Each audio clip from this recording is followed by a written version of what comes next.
Hello and welcome to JRock's Babylon News Special. This is our very first news special we've done, and we're going to do it all about the latest album from Peter Criss.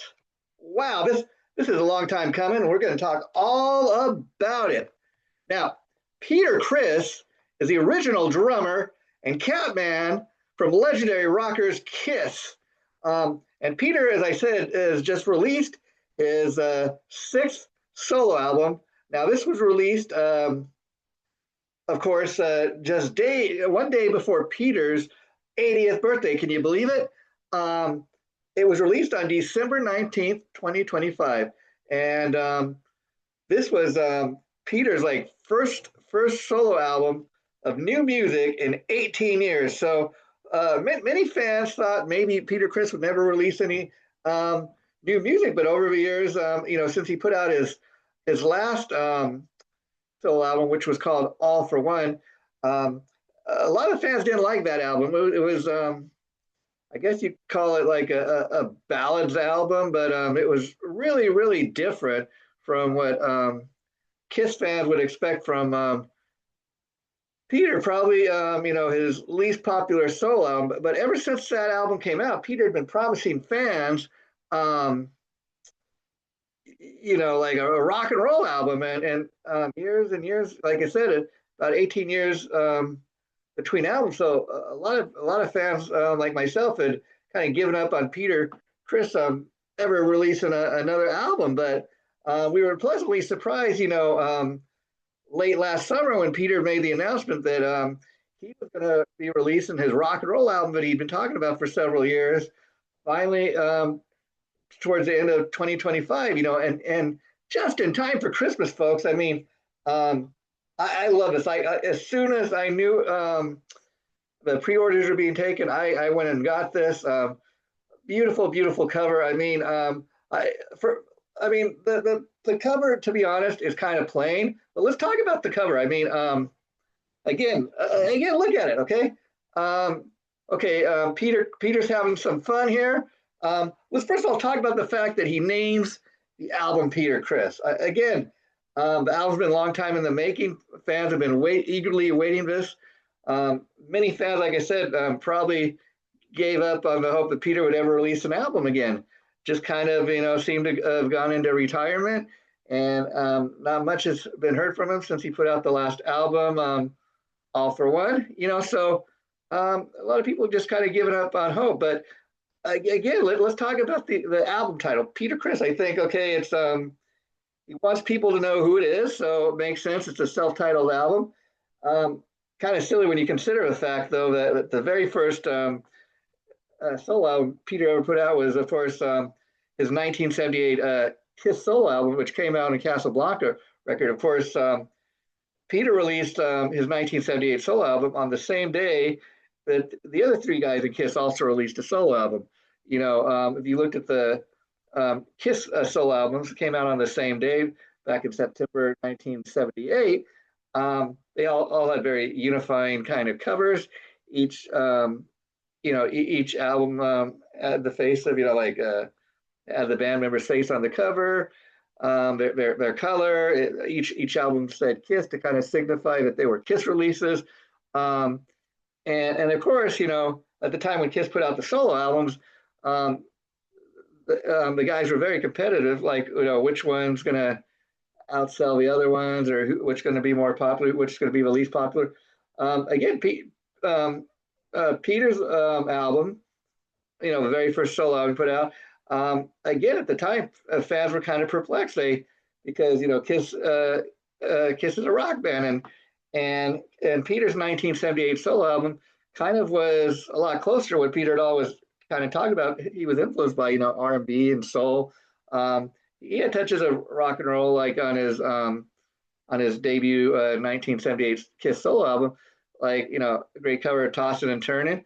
And so if you're a Peter Criss fan, that was the first time you got to see Peter really kind of stand on his own, outside of Kiss. And so it's kind of odd that the 1978 album is called Peter Criss. This album is Peter Criss. Now, what is cool about this album, if you look at it, is the Criss, the Criss name, how he kind of has it's very similar to the Kiss S's, but you look at it, it's not like a rip off of it. It's more, kind of Peter just kind of latching on to the fact that he's the original Kiss drummer, and the S is in Criss. Got that neat looking kind of lightning bolt. So I think it's just Peter kind of saying, "Hey, I'm the drummer from Kiss, original drummer." He has fun with it. Now I've heard a lot of other people talk about the album cover, and I really think the inside cover here with the cat would have made a much better album cover. So again, like I said, Peter released the album one day before his 80th birthday, just in time for Christmas. So it made for a great, if you're a Kiss fan, a great Christmas gift. But it's not the easiest thing to get. You get it on Amazon. Originally, you could go and get it on Bandcamp. But if you're a diehard Kiss fan, you'll know how to get it. So let's get into it. The length of the album is 42 minutes long and 51 seconds. The album has 11 tracks. Now, the album features musicians such as John Five, Billy Sheehan, Paul Schaefer, Piggy D, and Michael McLaughlin. Now, Mike McLaughlin has worked with Peter in the past, and he was one of the main. He's probably Peter's right-hand man on the album as far as the songwriting. Peter and Mike McLaughlin go way back to when Peter put out his one of his previous solo albums, was called Cat Number One. That was released in 1994, I believe. And Peter, that had been the first time in years that Peter had put out an album. It was more of a harder edge than his first two post-Kiss solo albums, of course, Out of Control and Let Me Rock You I'm talking about. But Cat Number One was, a little more hard-edged. And that was where this guy, Mike McLaughlin, first came on the scene. Well, he's very involved with the co-writing on the new Peter Criss album. So, and he also plays some wonderful guitar on this album. So Mike McLaughlin, he really shines throughout the album. And I think Peter was smart, getting these musicians to be part of the album because, it makes it much more than just a Peter Criss solo. I mean, the fact that he's got such a great backing band on this album, man, it really makes the whole project shine and just kick major ass. And again, you got to think that maybe, just maybe, being that this was released one day before Peter's 80th, very good chance this very well may be Peter's final piece of music, final album. And I would like to think that if this album did good enough, that maybe it would encourage Peter to get back in the studio and maybe give the Kiss bands just one more final solo. But who knows? Because again, I think this album took about probably anywhere from, like I said, it's been about 18 years between the last solo album and this one. So I'm not exactly sure when he started recording these songs, but it's probably been at least well over the last 10 years at least that he's been working on this. So again, it's I think really a case of good things come to those who wait, because man, baby, if you are a Kiss fan, a Peter Criss fan, you're just gonna love this. Okay, so let's get a little more into the new Peter Criss album. The album's lead single was Creepy Crawlers, which was released on Halloween. Again, Peter's kind of got a holiday theme here. Let's release the first single off the album, Creepy Crawlers, on Halloween, and then the album drops on December 19th, right before Christmas. Peter, that's great planning on your part as far as, making it a December release. I think, Creepy Crawlers, it does kind of have a Halloween vibe to it. I'm not exactly sure what the song is really about, but I will tell you, as I've heard many people say, and I agree with this, you listen to Creepy Crawlers, and it really has a kind of Alice Cooper vibe. And I've heard people say, what does Peter think he's Alice Cooper? He's not Alice Cooper. But again, if that's the vibe Peter was going for, he accomplished it. Him and the musicians that play on the album with him. And again, I got to be honest. When I first heard the song, I wasn't really loving it. But you know what? And I heard other people say this too. Creepy Crawlers is one of those songs. The more I hear it, the more I like it. The more it grows on me. I wasn't loving it right off the bat. I think maybe because it did sound so different. It wasn't what I'd expect a Peter Criss tune sound like. But I think that's one of the things that Peter was going for with this album. Let's do things that are maybe out of my comfort zone, things that I'm not really known for. For example, track 2, which is In the Dark. That's a little bit of a more heavier tune than you'd expect from Peter Criss, a little darker tune. But I was really loving the vibe when I heard that, because the fact it is so different. Okay, now let's see here. Peter has gone on record to say that he was really happy with the experience of making this album with all these great talented musicians. He said this was one of the most fun times he had recording an album, and he really remembers recording this album. He really felt, even though he's an 80-year-old, he just turned 80 years old literally last December. He said, while I was recording these songs in this album, I really felt like a youthful guy. It made me feel young again. So I guess, like they say, rock and roll makes people, it'll keep you young. So that, I guess, is a fun aspect of this album for Peter Criss. Okay, now let's get into some of the tracks here. I got to tell you, before I even put the CD on and listened to it for the very first time, I was getting off just on some of the song titles. Oftentimes you can just look at an album cover, look over the song titles, and okay, that sounds like it's going to be a fun song. I mean, check out track 1, okay? Rock and roll. Okay, kind of says it all. Before I even heard it, I thought, okay, it's going to be like a classic kind of old time rock and roll song, maybe some kind of rock anthem, and it really kind of takes you back to 1950s sounding kind of Elvis Presley type rock.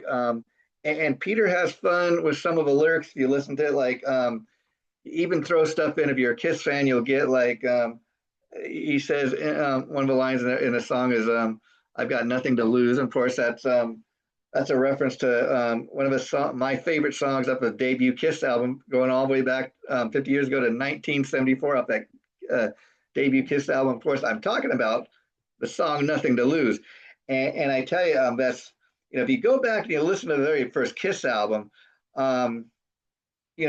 Peter Criss, even back on the debut Kiss album, was featured as a vocalist. "Nothing to Lose," of course, that's a song that he traded lead vocals with Gene Simmons on. And but if you listen to "Nothing to Lose" off a debut Kiss album, it really had kind of a honky tonk kind of piano sound to it.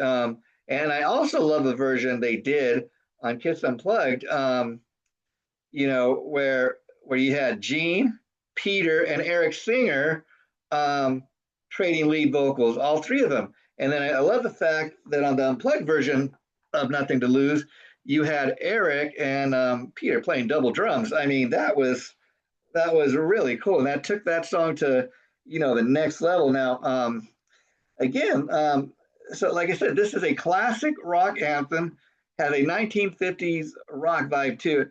The song is very much driven by Billy Sheehan's powerful bass playing and Paul Schaefer's piano. Again, it's kind of got that classic kind of rockabilly, classic 1950s rock sound. Kind of like what Elvis Presley was doing back in those days. Even maybe a little Chuck Berry. So that's kind of what this song is all about. A real fun song, a great song, I think, to kick the album off. Great way to get the fans going, especially when we haven't heard any new Peter Criss music in over 18 years. So this is a great way to kick the album off. Way to go, Peter. And again, Paul Schaefer's piano playing. Man, he's probably one of the greatest piano players out there. Since John Lord. I mean, two different kind of different types of piano players, but man, those are two of my favorite keyboard players that could really rock our world. So that's all I got to say about that. And so again, it's just a great kind of rockabilly sounding tune, and it helps to show off the rockin' sound of the album. So again, it really kind of whets your appetite for everything that follows it. Okay, for the money. Now this is another one of my favorite tracks. It's kind of commercial sounding, kind of radio friendly hard rock tune. For the money, okay, is like I said, one of my favorite songs on the album. Pokes fun at money and materialism. And I love the lyrics. Peter having some real fun here.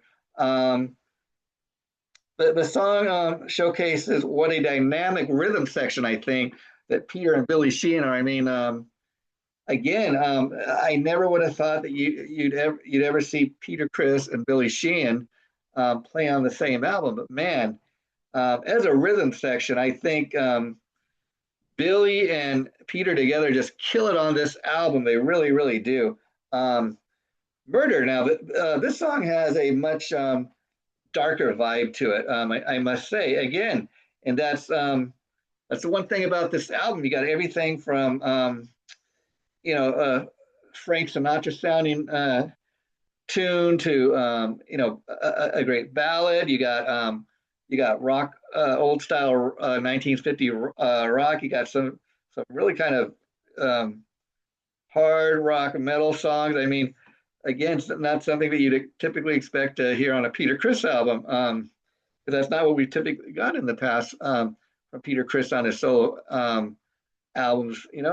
And so this was a nice kind of the album kind of takes you everywhere, but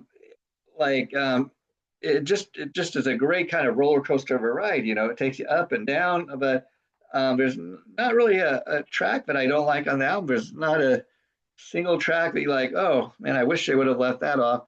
I think from top to bottom, it's a really, really great album. Okay, so let's see here. Yeah, it just it really, really, really is. But like I said, Murder is kind of a what was the other tune I said? Let's see. Oh yeah, let me see. In the Dark. Okay, so In the Dark, you got Murder, you got Justice. These are kind of the three tracks that are kind of really, really have a little bit more of a darker vibe to it. Okay, now Walk on Water. Now this is a really strong Peter Criss song. This is one of the songs when I heard the album for the first time that really stood out to me. I said, "Oh wow, that's a really special tune." And then hearing Peter Criss talk about the song and tell him what it was about, I could kind of see why people kind of latch onto this song. So this is what I was able to find out. It says, "Walk on Water" is another one of my favorites on the album. Peter has said that this is a song that's very near and dear to him, being that he wrote the song about surviving breast cancer. And if anybody that's read Peter's book or heard him talk over the last several years, he's talking about the fact that he survived breast cancer. He didn't lose his life or anything, and that's something that Peter is a very spiritual guy, and so Walk on Water is something that he wrote about. What he went through, what it was like having breast cancer, and and the fight, a fight to beat it, and the fact that he finally did beat it, and he's a survivor. I know Peter's spoken out, trying to encourage people to go and get early cancer checks and stuff like that. So that they don't end up with breast cancer. But again, so again, this is a song that he wrote about something he personally lived through. So that's why I think when people listen to the song, they can feel it's something that means a lot to Peter. So again, that's let me. I wrote a few other things. So it says the track really stands out from the other rock songs on the album, being a very emotional, charged song, and I put "Walk on Water" right up there with so many other great Peter Criss ballads we've had over years, and some of those, of course, would include "By Myself" off the very first post-Kiss Peter Criss solo album, which was "Out of Control." And then, of course, going back to the Cat #1 album from '94, he had two really great ballads on that one, which was "Good Times" and "Blue Moon Over Brooklyn." Now, "Blue Moon Over Brooklyn," Peter wrote about the death of his mother, but his mother died shortly before the album came out, I think, and he wrote about that. "Good Times" was a song that I really love to this day. I think if album would have came out at a different time, it could have been much bigger.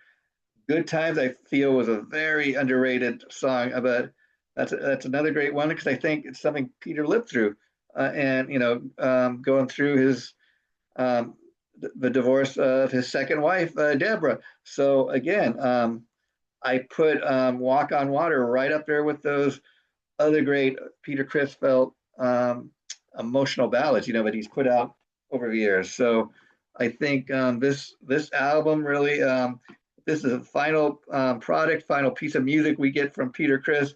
I think he's going out in style. I mean, wow. So Peter should really be proud of this album.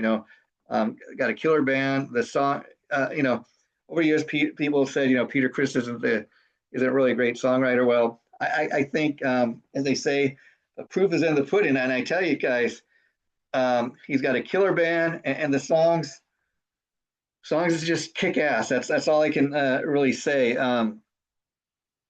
Okay, so "Justice" is a bit of a darker song, like we talked about. In listening to the lyrics, Peter explores subjects such as fairness, retribution, social commentary. This song showcases current Motley Crue guitarist John Five's fiery guitar leads. Now, over the years, I've often kind of heard Peter Criss talking about supposedly when he was young adolescent grown up in Brooklyn, New York, that supposedly he was a gangster.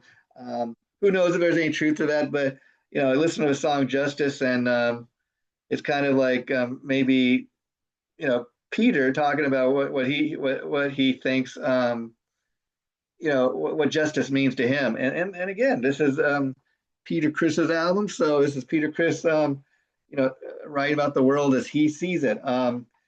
Okay, now another real fun track that I really love. Again, like I said, I don't think there's a track on here that I don't like, but when I listened to the album for the first time, one of the songs that really grabbed me right away was again, just before I even heard it, just the title alone, I thought, oh, this sounds pretty cool. Again, I think Peter had a lot of fun with the lyrics here. A lot of the lyrics are tongue in cheek, but that's what makes it so fun. It shows Peter's got a great sense of humor, and he works with what he's got, and he's delivered the goods here, I think. And so that's the most important thing of all. "Cheaper to Keep Her," again, when I was listening to this for the very first time, immediately upon the first listen, as I'm listening to it, I'm like, wow, this is just a super fun song. And it showcases the musical talents of both Billy Sheehan and Paul Shaffer once again. And Peter's vocals are really right up there right up in the front. And that's the interesting thing is, a lot of people forget that Peter Criss is a great lead singer. I mean, I know over the years people have argued about is Peter Criss a better drummer or a better singer? I'm one that argues that he can do it all. Um, sure, maybe he was a better drummer in his younger days, but you know what? Um, at 80 years old, Peter Criss is killing it, and people can say what they want about his voice on the album, and I've heard people say stuff about, but you know what? When you consider the fact that the man is 80 years old and he sounds so great on all these tracks, um, he's doing what he can, and it seems to be working for him. Because again, I think at the end of the day, he delivered a solid album, and you know what? If you make your fans wait 18 years, it really better be well worth the wait once the product comes out. And I think he delivered the metal goods, if you know what I mean, to the Kiss Army. So I think most of the people out there in the Kiss Army, I think they're going to be really, really loving this new Peter Criss album. And so, wow, I don't know what else to. I really don't know what else to say. Now, another song I really loved, and I would say that really stood out to me, probably the two that stood out to me, I gotta say the most would be Walking on Water, and the next song, Sugar. Now, Sugar, again, it's got a little bit of a ballad sound to it, a little R&B to it, a little of a Frank Sinatra vibe. And basically, it's a song Peter wrote about, I would guess, about the love he has for his wife, Gigi.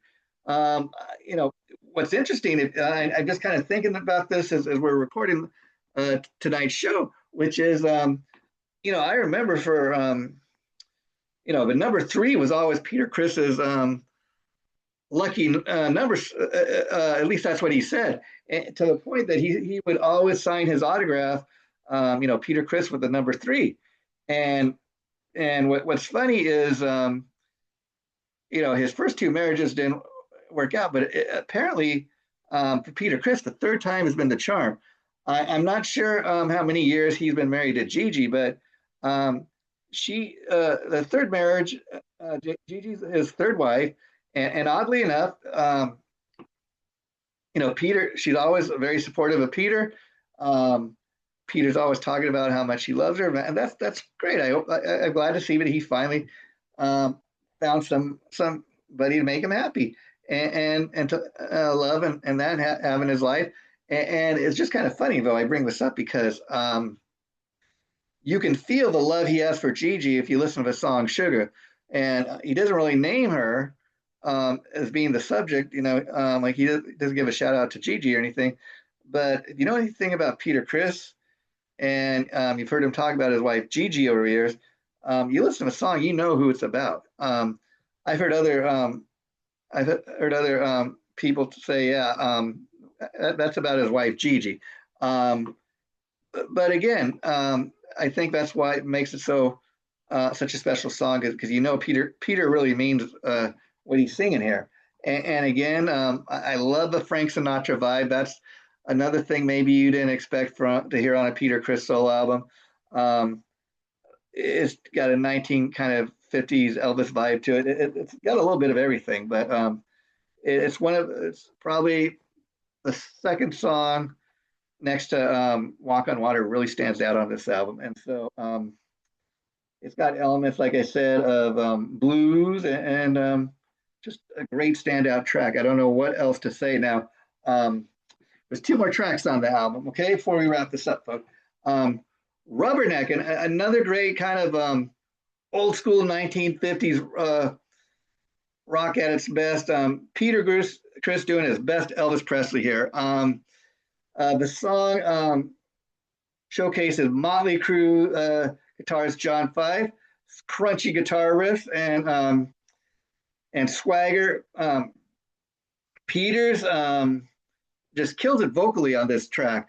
And it's one of the classic, I got that classic kind of 1950s style rock and roll, like I said. to it now. Another song that I really love. Now, I think if you get the vinyl, I don't know if this is on the vinyl version, but definitely it's on the CD version, which I got as a bonus track. This is track 11.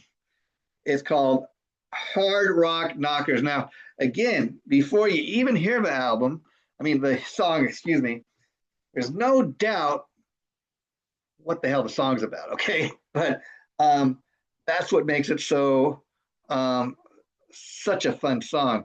And you know, just by the title alone, Hard Rock Knockers, okay, it's going to be a fun kind of tongue-in-cheek song, and definitely it is. Hard Rock Knockers, really, I love the hysterical, fun tongue-in-cheek lyrics, like I said. Here, having just turned 80, many people out there might think that hey, this isn't a very appropriate song for a guy that just turned 80, talking about loving hard rock knockers. And again, if you listen to the song, Peter's just having fun. I mean, let the guy have fun. You know, he's 80 years old. This may be the last album he ever puts out. But again, it's just such a great kick-ass album. I hope there will be future Peter Criss albums. I mean, who knows how many more albums he can put out at 80. But I'm hoping at least one more. I'm hoping if the album does good and Peter has, enough fun with this album, maybe he'll do one more. Who knows? I mean, the guys in Deep Purple, I mean, they're getting ready to, I think, put out another new studio album this June. And most of those guys are in their 70s, and I think one of them may be 80 years old. But, I love the fact that, Deep Purple, Peter Criss, at their age are still rocking. They're still putting out new music, Wow. So what did you guys think of the very first JRock's Babylon News special? We've been having really a lot of fun doing the episodes of JRock's Babylon News where I talk about a lot of the ongoing, not just what's news just going on at our site, JRock's Babylon, but we talk about a lot of the rock-related news. Like the latest episode, we had news on Sharon Osbourne wanting to bring back Ozfest. We talked about what's going on with the Skid Row guys, and just so much more. So be sure you check that out. But we're going to also, from time to time, when I think something deserves a special little episode, like kind of a spotlight episode, like tonight's was on, the new Peter Criss album. I thought that was worth an episode of its own to talk about because, again, it took us 18 years to get a new Peter Criss album. So, I want to let everyone know what I thought of the album and thought, hey, this would be a great way to kick off these new specials. Very first one had to be Peter Criss because, again, Peter really delivered the goods on this album. It kicks ass. And again, Peter, you know what? I got to say, I really love the cat here. That should have been the album cover, but hey, I love it anyways. You delivered the goods, Peter, to the Kiss Army, and we're so grateful.